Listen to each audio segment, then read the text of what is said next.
یہ ایک انتہائی خوبصورت مغل عمارت دروازہ گلابی باغ ہے جو جی ٹی روڈ کے شمال میں بدو کے مقبرے کے قریب ہی واقع ہے۔ یہ ایک بہت بڑے باغ کا دروازہ ہوا کرتا تھا جو کہ لاہور کے بہت سے دیگر مغل باغات کی طرح اب معدوم ہو چکا ہے۔ باغ کی تعمیر ایک فارسی انجینئر مرزا سلطان بیگ نے 1655 میں کی، جس پر صدیوں سے تجاوزات کا عمل جاری ہے۔ دروازے سے ایک پٹی سیدھی آپ کو ایک خوبصورت شاہکار پر لے جاتی ہے۔ یہ ہے صدیوں پرانا دائی انگا کا مقبرہ۔ دائی انگا مغل بادشاہ شاہ جہاں کی دائی تھی۔ اس کے کنبے کی مغل سلطنت سے گہری وابستگی تھی۔ اس کا شوہر مراد خان شہنشاہ جہانگیر کے دور میں راجستھان کے شہر بیکانیر کا میجسٹریٹ تھا، جبکہ اس کا بیٹا محمد راشد خان جو کہ ریاست کے بہترین تیر اندازوں میں شامل تھا، شاہ جہاں کے بڑے بیٹے دارا شکوہ کے لیے لڑتے ہوئے مارا گیا۔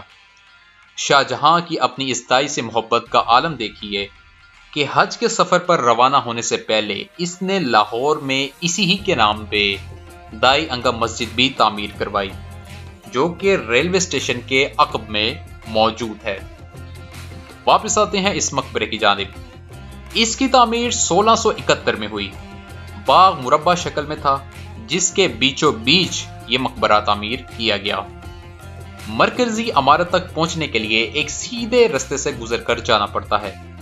اس پٹی کے دونوں جانب سبزہ دیکھنے سے تعلق رکھتا ہے۔ مقبرہ 7 زیر بلند اونچائی پر واقع ہے۔ مرکزی دروازے سمیت اس کے کل 12 دروازے ہیں، جبکہ اوپر جانے والے واحد راستے کو تالا لگا کر بند کیا ہوا ہے۔ کوئی شک نہیں کہ اس کی خوبصورتی ابھی تک برقرار ہے۔ مقبرے کے اندر وقت کے معروف خطاط محمد صالح کی تحریر کردہ قرآنی آیات ابھی تک نظر آتی ہیں۔ مقبرے کے اندر 2 قبریں موجود ہیں، ایک دائی انگا کی جبکہ دوسری اس کی بیٹی سلطانہ بیگم کی۔ کہا جاتا ہے کہ اصلی قبریں زیر زمین خفیہ جگہ پر واقع ہیں، جو کہ اب ناقابل رسائی ہے۔ بے شک یہ مقبرہ باقی ماندہ مقبروں کی نسبت کافی بہتر حالت میں ہے، لیکن اس کے باوجود بہتری کی ابھی بھی گنجائش موجود ہے۔